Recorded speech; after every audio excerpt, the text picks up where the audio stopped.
The people you love, play 5 songs they love and tell you why. Tori Amos is an icon.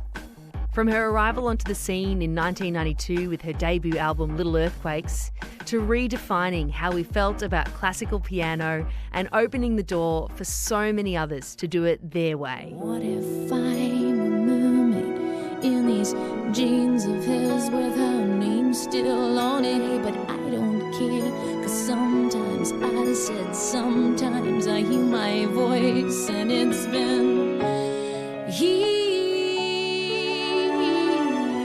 Her voice, her style and her presence has blown us away for almost 3 decades.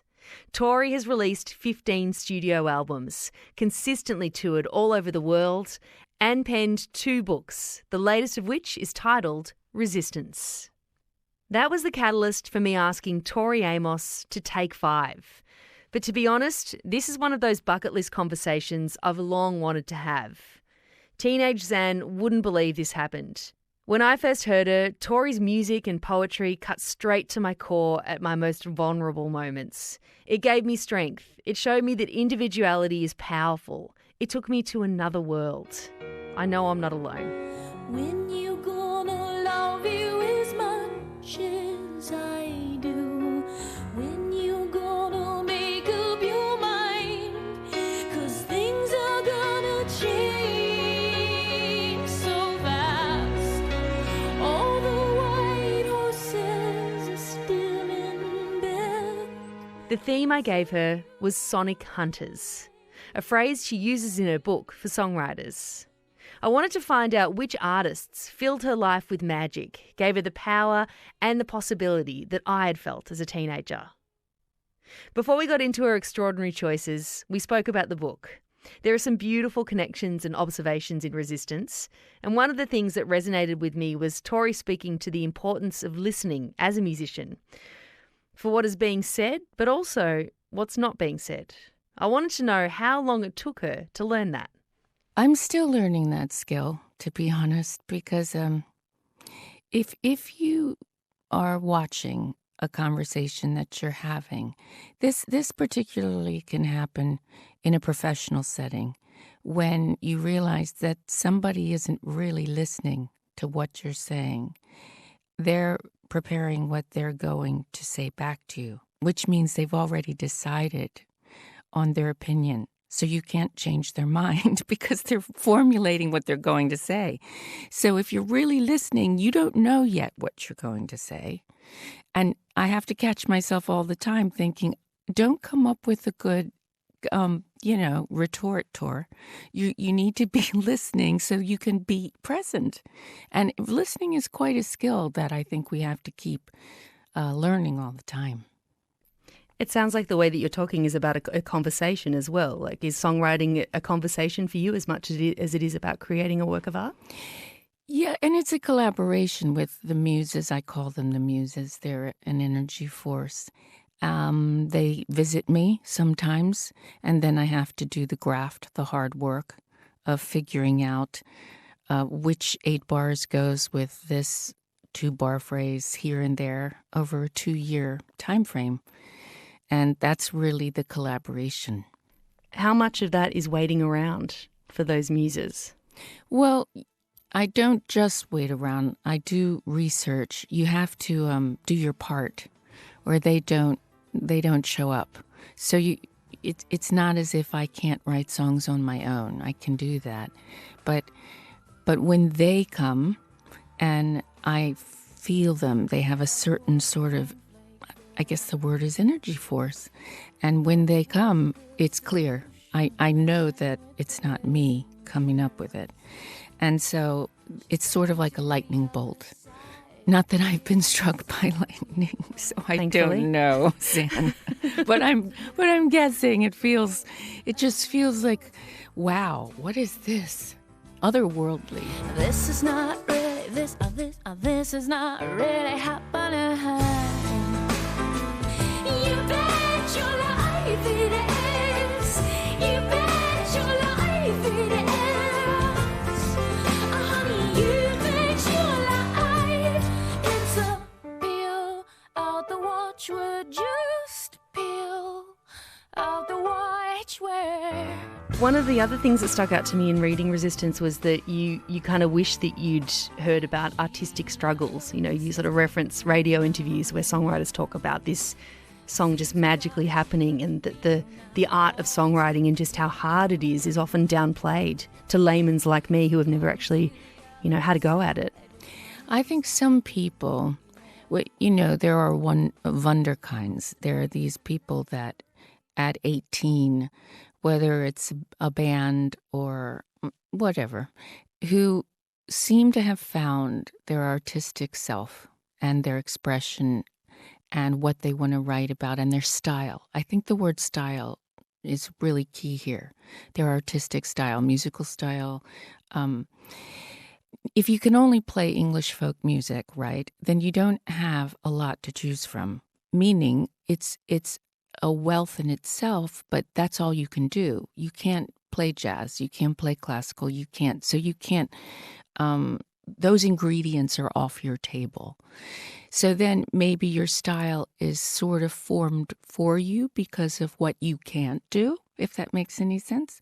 But if you can do all these different kinds of music, and not that you should be doing them professionally, because, you know, I'm a dilettante at jazz. I really shouldn't be playing. But if you can, then you can wade into all these murky waters until you find, oh, this is my unique style. And that takes a while for some of us to figure out.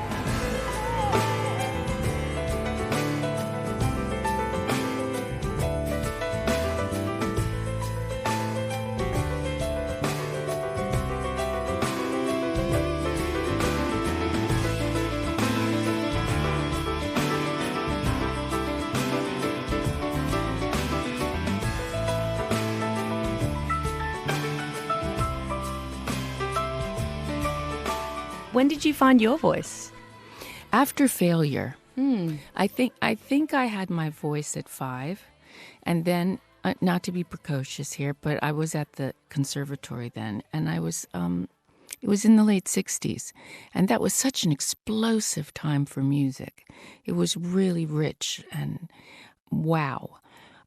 I was clear. I knew what I wanted to do. And then I think once I started getting so many rejections as a teenager, sending my songs into record companies, I think I got despondent and then started to listen to them, what they wanted to sign. And what you have to understand, Zan, is they're filling slots. They have slots to fill. So sometimes you're not getting somebody who knows how to nurture an artist at a record label. A lot of them don't know how to do that.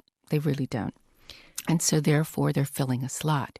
And that's what I ended up doing for the next few years, trying to fill a slot that I had no business filling. I was the wrong person for that job. But you got there, and, well, 15 studio albums later, you've certainly found your tribe all over the world. Today we're going to be talking a little bit about sonic hunters, a phrase that you coined in the book as well, those, I guess, artists that have sought out and created some amazing songs, melodies, ideas. I want to hear about some of the songs that have conjured up a sense of magic for you as a fan, and maybe even fueled a new creative path, lit a fire inside. You've picked some amazing songs, Tori, so let's get into them. Great. We're going to start big with Queen, Killer Queen. Why did you choose this song? How is it a sonic hunter for you? I'd never heard anything like this. It was a hit in the States. It might have been their first big hit in the States. I can't remember, but I just remember the impact. No, it was like a meteorite that hit the sonic realm. And it really started, it woke me up. And it made me think of what was possible in a song. She's a killer queen, gunpowder agility, dynamite with a laser beam, guaranteed to blow your mind. He's a master of melody on this song as well. Do you think you were drawn to that, you know, the genius of melody that Freddie was able to craft in this tune? Yes, he was, and he's also a very good piano player. His instinct, whether he's writing with Brian May or the gang, I don't really know. I'm sure there are huge Queen fans out there who know every detail, but I just know that the songs, there's so many of them, and that's why I think they've become so much part of our conversation right now. These songs are pure magic, and we need magic so desperately right now.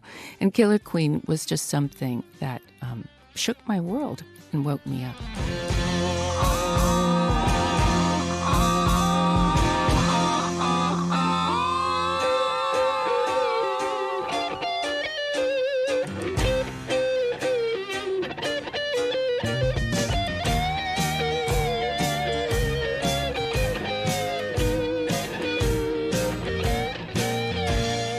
This next choice is Nina Simone, one of the great political writers of all time, with the song Mississippi Goddamn. The name of this tune is Mississippi Goddamn.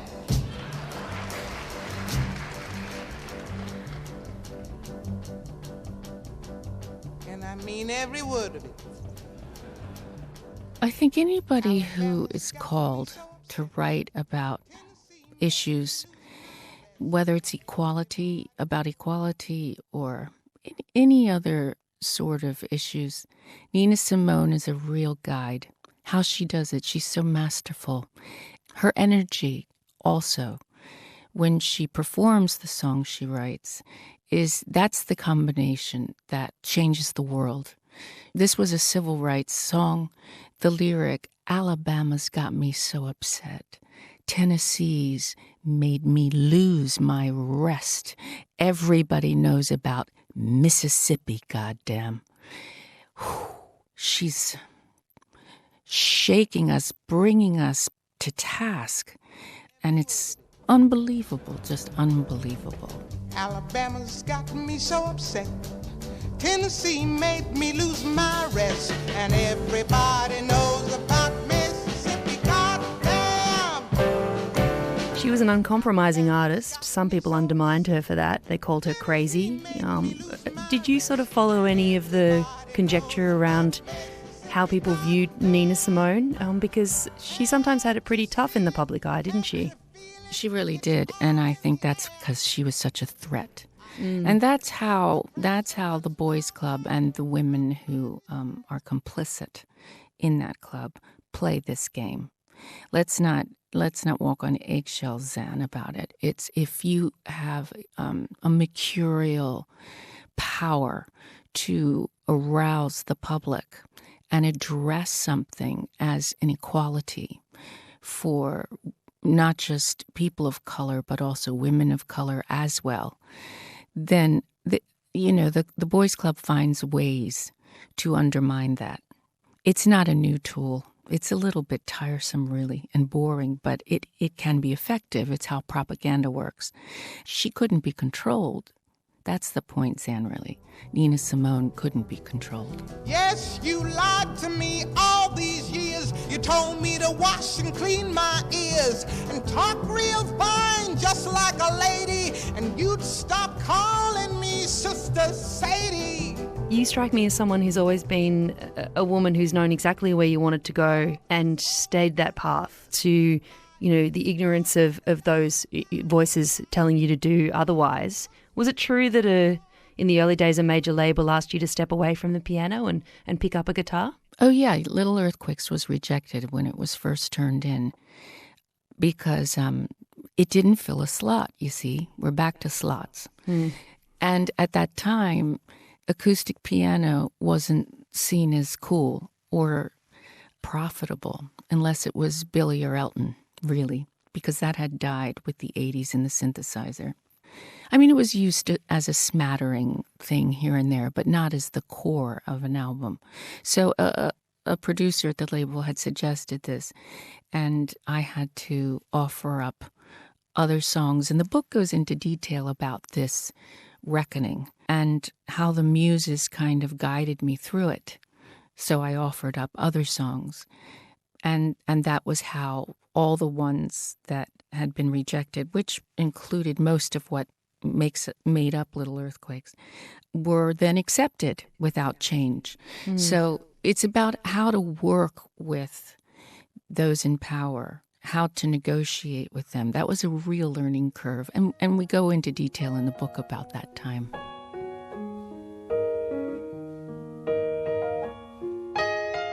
Talking about the way that you follow the muses seems intuition and being able to trust that intuition has led you throughout your creative life as well. Oh, I trust them with my life. There's no question.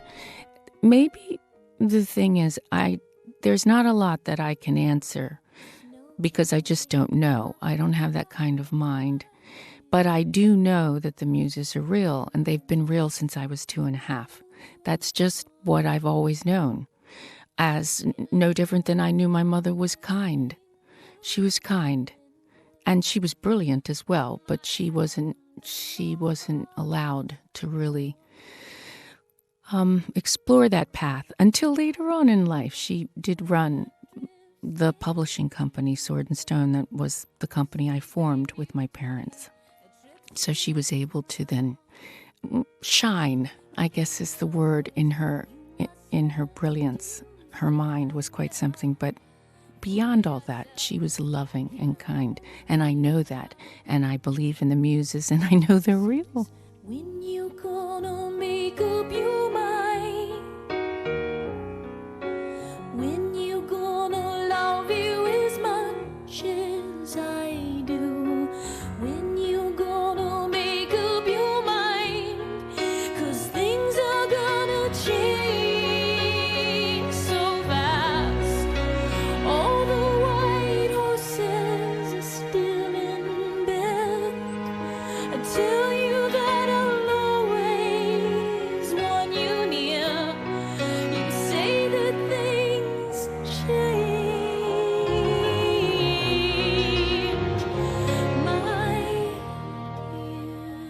You say 2.5, and I want to talk a little bit more about your mother as well, because she seemed to be such a guiding light, whether it was obvious or not at the time throughout your life. But 2.5, how tangible are the muses? How do you know that they're there and that they're speaking through you? Can you even describe what it feels to be spoken to by a kind of creative force and guided in that way to a song? Children have this ability they have an unlearned magic. And that's really key, especially those who are nurturing children, is that their imaginations they haven't been corrupted yet. And so, and they're not told, they do get told, fairies aren't real, this isn't real, that's not real, and we don't really know what they're seeing. That's what fascinates me about their perspective on things and how they tell stories. So inspirational having kids around. So I guess it was just my normal life that the muses would come and talk to me. And I was receptive. That's the key, is you have to be receptive. If you're going to be cynical about it, then they're not going to come visit you because there's no way in. You haven't left a window for them to come in. You can't have it both ways, Zan. It doesn't work like that. You can't say, you guys are full of baloney and I don't believe in you, and then expect them to come and visit you. It just doesn't happen like that. You got to be friendly to the muses. Make them feel at home. Well, you do, because they're quite. I won't say the word ruthless, but they're. They don't suffer fools, and they find it foolish if a human isn't open to something that isn't tangible. Just because you can't see it doesn't mean it doesn't exist. I mean, it's an eye roll for them. And so therefore, if you're just too cynical, then they're not going to waste their time. So it is a real kind of collaboration. You have to be open. And I will tell you, they push me to the limit. And they get really fed up with me sometimes when I'm a little tired or I'm not really listening as well as I can. It's just, go have a margarita, Tor, because we're not wasting our time with you anymore. We're going to go find Björk over in Iceland.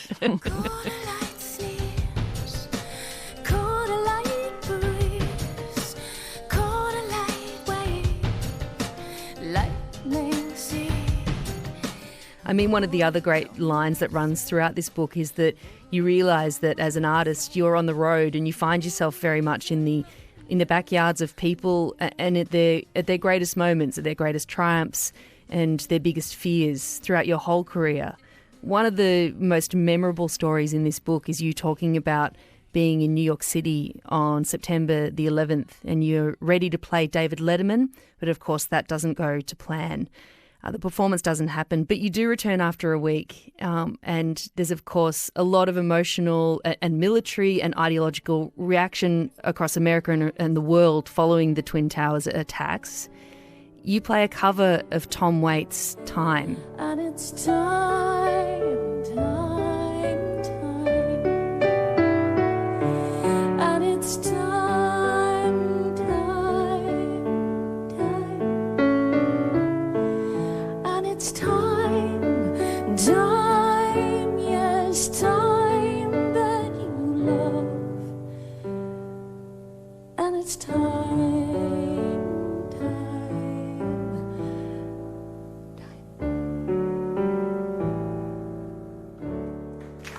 What made you pick that song? Well, I was the first music after Letterman went dark, and he went dark once September 11th happened and the bombing of the Twin Towers. And it was a time whereby America hadn't made up its mind as a collective to choose violence as the reaction to this attack. There was a lot of grieving going on up and down the Eastern Seaboard. I know that because I jumped on a rock and roll bus. And the rock and roll industry usually travels by bus. And so we had double drivers, and some of my team jumped on the bus with me to go down to Florida to see my husband Mark and my daughter Tash had just turned 1. We were set to go on tour a couple weeks later with the release of this album. It was a covers album called Strange Little Girls, where all the songs were written by men. By the time we got down to Florida, within, I don't know, it wasn't long, could have been a couple hours, the call came that Letterman was going back on air. And the first night he'd have no music, and the second night he wanted me to come on. So we jumped back on the bus and drove, I don't know, it's well over 1,000 miles. Wow, the things that I saw on my way, and it was clear that Tom Waits' song Time was the one that encapsulated what I was seeing and feeling in people, which was their pain, but their indecision on how to respond. And it seemed like we didn't have to choose violence. We were in such a powerful position.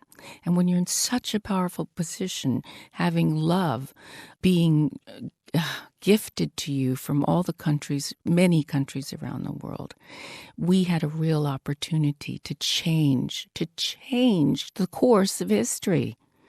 As a performer, as you were sitting on that stage in New York City, and you can see how visibly moved and emotional David Letterman is, but how do you read the energy of the room and the time that you're in and figure out how you can sing to these people? Well, first of all, you have to get yourself out of the way. That's the key. You're not you anymore. You're not the mom and the wife and the friend and the daughter and the sister and all these things. You're a musician and you're a vessel. And so you have to plug in, you have to ground yourself into Mother Earth, and you allow the muses and the songs to take hold. Whatever songs are coming through, you're really there to serve. You're not there to do anything but serve. And service is, it's quite empowering on one level, but you must humble yourself to serve. And there's no place for ego. So, yes, a performer can choose to have power over their audience. And that to me is a misuse of the force. I've seen it happen. We've all seen it happen if you've gone to enough shows in your time or watched enough shows where a performer chooses to plant messages in an audience that takes their power away, that doesn't empower them, but has them more I don't know, following them like sheep. So that's, to me, the greatest misuse a musician can, I don't know, I don't want to say the word achieve, but it's really dark magic. And I'm so against that. So yes, you must become a vessel and serve, and that's what I did on David Letterman, Serve the Muses. 4 in the morning, the end of December. I'm writing you now to see if you're better. New York is cold, but I like where I'm living. There's music on Clinton Street all through the evening. Your next choice is by one of the most incredible songwriters of all time, and this album, oh, it kills me. I'm so glad that you chose something from Blue. Why did you pick Joni Mitchell's Carey? Well, this brings me joy. This song just brings me joy and makes me smile. And I thought we needed a little joy right now. In this cataclysmic time, which it is, our world's turned upside down, and we don't really know. In the next 12 months, it's difficult to plan. It's difficult to plan, especially if you have family that's on another continent, when you're going to see them again. So I understand we're all in the same boat here. But this song just, it's true magic to me. And this album changed my life, and it's been a guiding post through my life. When I'm confused about anything, this is one of the records I go back to. Is it the way that Joni sings, or the lyrics, or all of it? What is it that made you see her as such a beacon when you first heard it? It's all of it. I don't think you can segregate it, because it's how it works together. And that's what makes it what it is. There's a context to it. When it happened, and it was so unusual at the time. I remember hearing this record for the first time. I was a little girl, and there was nothing like it. Absolutely nothing like it. The wind is in from Africa. Last night I couldn't sleep. Oh, you know it sure is hard to leave here, Carey, but it's really not my home. My fingernails are filthy. I've got beach tar on my feet, and I miss my clean white linen and my fancy French cologne. Oh, Carey, get out your cane, and put on some silk. Oh, you're a mean old daddy, but I like you. This next song is by Led Zeppelin, Going to California. Seems that the wrath of the gods got a punch on the nose, and it started to flow. I think I might be sinking.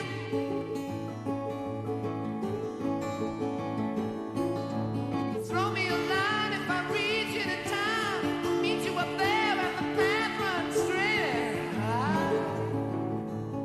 Tell us about Led Zeppelin, going back to the early 70s. Why did you choose this song? Well, I guess this song with the Mandy's on it, and it's different than a lot of the work they put out, which grabbed you by the throat, and oh my God, girls were running away from their families, teenage girls. I was much younger than that. But I saw and heard about girls that, daughters of people in the church, I don't know, teenage gals, would be running away to chase Led Zeppelin on tour. And I'm thinking, what's going on? And you have to remember, I wasn't yet 10, I was 8 years old or something like that, trying to figure out when my father would talk about devil music and the demons and these girls, and they're stealing them away. And then I got my hands on this record from a friend whose older sister was a teenage girl, and I put it on, and I thought, I know why they're going. Because this Robert guy, is channeling the goddess. Wow. That's what's happening. And these teenage girls don't know why they're going, but they're trying to find this goddess energy. And when I met him, I told him, you know what, Robert, that's what you were doing. And he smiled, that smile. And he's such a wonderful human being. He gave me such great advice years later in the 90s. And they were one of my very favorite bands of all time, I must tell you. I just love them. It must be such a headspin when you're in the 90s collaborating with a hero. What was it like to work with Robert Plant? It was magic. Don't believe that saying, never meet your heroes. I don't agree with that. I think you can get unlucky and realize, oh, well, I don't know what happened to them. Whatever. But with Robert, no. He was just, his integrity is capital I, and he was just so giving and supportive. I think supportive is key. For an artist to be supportive of another artist that's coming up, that's huge, just huge. You mentioned your father as well. For anybody who doesn't know, he was a reverend at a Methodist church. He obviously had lots of opinions about Led Zeppelin, but, you were a child prodigy. You were an incredible musician from a very early age, but was the kind of music that you were allowed to listen to at home somewhat restricted because of his religious beliefs? Oh, yeah. He had no idea what was going on when he left the church. It had to be subversive, though. You had to be quite wily, because he, I don't know, he was, he was like, he had this sensory force. He would know if you were thinking about a boy, and he would listen. He could listen in on your calls. Yeah, I'm telling you, he'd check the letters in your jean pockets, trying to hide if you think you're crafty. The Reverend Dr. Edison Amos was very crafty. As my daughter says, Granddad, legend. But at the time, it wasn't so, he's different as a grandfather than he was as a father. Let's put it that way. He was very strict.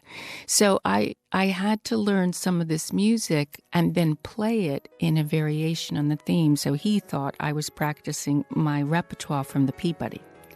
And that was the game. Very good. Under the radar, I love it. You probably learned that from a very early age. The Trojan horse of music. Yeah, you had to, if you wanted to survive that teetotaling, God-fearing household.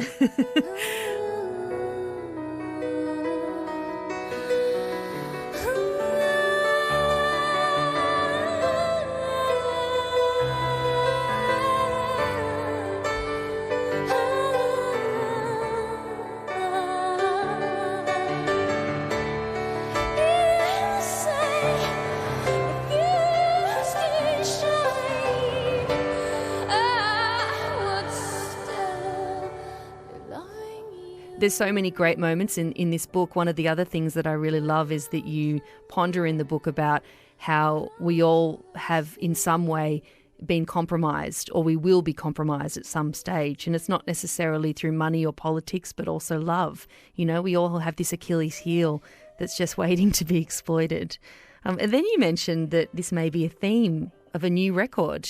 Is that a hint? Are you working on new music? Yes, I am, and it's changing daily with the change of the world. I thought I knew the direction it was going, but this happens, Zan. This how it happens is if you're writing and documenting the time you're in, then you have to document it. There are some songs that are more personal, but there are also songs that are responding to this, as we talked about earlier, this cataclysmic time, this world upside down, a different world than, say, we had New Year's Eve. Everybody, the people I were around anyway, New Year's Eve, had their 2020 eyeglasses on and saying, yes, see ya 2019, bring on 2020, oh my goodness. And we had no idea this world that would be on lockdown.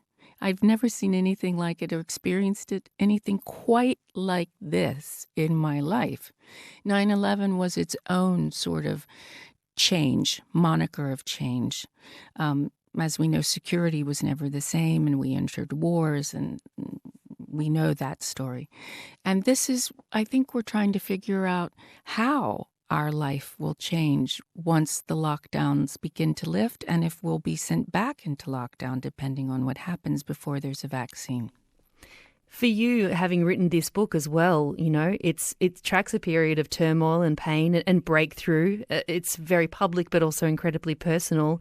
And now you release it in this challenging time that you yourself wouldn't have foreseen when you'd submitted that final draft to the publisher. How does it feel to bring this book into the world in this environment? Well, the book really tries to talk about writing through crisis and writing to a crisis.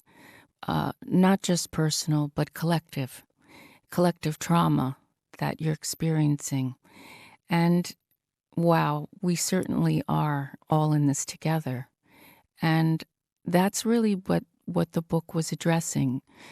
Different unprecedented crises that have happened through my life. But this is one that we've never experienced unless you're well over 100 years old, and you remember the Spanish flu from the late, 1917, 1919, that period of time. I'm not quite sure on my dates there. So yes, I think the book is I had no idea we would be going through something like this. Who did? Maybe there's some people in the medical field who were actually warning us, and I guess we weren't listening. And now we're listening. It's so hard to imagine what it could have been. No one really quite understood until we were in the thick of it. But your book is such a salve in these times, Tori. It's a beautiful read and fascinating to dive into a songwriter's heart and brain, but also just where you've been and the certain places that you've landed at certain times in history is quite remarkable. So congratulations on this gorgeous book, Resistance. Thank you, Sam. Thank you so much for taking 5 with us today. We do have one more choice. It's your final song in your Take 5 of Sonic Hunters, and quite fitting because it closes out Sgt. Pepper's, an epic record from the Beatles. Before we get into why you chose this, can you remember the first time that you heard the Beatles? Yes, I can. I really can. My mother loved the Beatles. Everybody loved the Beatles. I don't know if my father really understood them, the Reverend, but he really didn't understand that this was a drug record. And I don't know if I did until later. The imagery was so wonderful and magical to a child. But A Day in the Life was just one of those songs.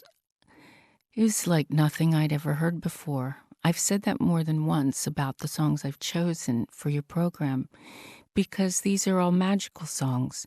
Even the Nina Simone song, although it's about such a harrowing subject of African-American men being killed, still the magic that she weaves in writing about it in Mississippi, goddamn, this has the same power, A Day in the Life. And it's probably one of my favorite songs of all time, this Beatles song. Your mother was a big fan of the Beatles. Reading between the lines of your book, it seems like, whether you knew it or not, she played a huge part in guiding your creative life, in opening doors and showing you that even with the restrictions that your father put on you, or that maybe the situations you were in at the time, that there was another way and another opportunity for you. Yeah, she really was. If she had finished college and gotten the job like her parents had wanted and scrimped and saved and were pretty upset when she married my dad. They didn't go to the wedding because she then dropped out to work and support his career. And I don't think that never settled well with them. And I understand why, because she was so smart and she really deserved to pursue her academic dreams. But if she had, then I wouldn't have had her in the way that I did. And it's unfortunate. I would say to her, "Your sacrifice, Mom, it's not fair." And she said, "Well, but I was here with you." And she really was. She was my best friend, and she was my mentor and teacher, and she read me Edgar Allan Poe to go to bed to. And she was the amazing DJ. She had a record collection because she'd worked in a record store. So she had all those records, and she'd spin them. Once the Reverend left, she'd take off her apron and put on her loafers, and there we were, just twirling to this music.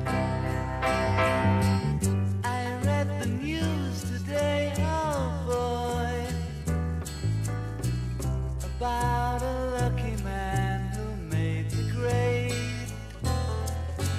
And though the news was rather sad, well, I just had to laugh. I saw the photograph. He blew his mind out in a car. Didn't notice that the lights had changed. A crowd of people stood and stared. They'd seen his face before. Nobody was really sure if he was from the House of Lords. I saw a film today, oh boy. The Beatles, A Day in the Life. A masterful end to their Sgt. Pepper's album, and to Tori Amos taking 5 with her Sonic Hunters. That was one of the most beautiful and mystical conversations I've ever had here on the Take 5. I mean, her voice alone, it just makes us all feel so at peace, doesn't it? And that mind, that soul, that heart, what a gift to finally have Tori Amos take 5. If that's what brought you here, take a look back in the feeds. You'll hear a Beatle himself here, Paul McCartney taking 5 with his own songbook. Warren Ellis of the Bad Seeds and Dirty 3 has a beautiful conversation looking back on his unique life for the first time ever. You'll hear Peaches, Tom Waits is even doing one, and St Vincent. They're all right here on the podcast, sharing the songs they love. And if you're a long-time listener and you're loving the podcast, please let me know. Leaving a review is wonderful feedback. You can do it on iTunes. It really does help other people find the Take 5 too. Next time, I'm bringing you a brand new Take 5. London's Jessie Ware. Ain't enough to say that I think of you. A disco queen with a hit podcast and charm for days. She's taking 5 with you. Take 5! The Take 5 with Zan Rowe. Every week, hear the people you love. Hi, I'm Joan Jett. Hey, this is Nana Cherry, and I'm taking 5. Talk about the 5 songs they love. Hear stories of discovery. And I heard this thing coming out of the speakers. I was like, oh my God, what is that noise? Wow. And the songs that changed how they saw the world. It just affected me deeply. I never knew rap could be that powerful. It's like a jungle. Join Zan Rowe and Take 5. Life 101 with Kimber and Zan. Pull up a chair. Subscribe now.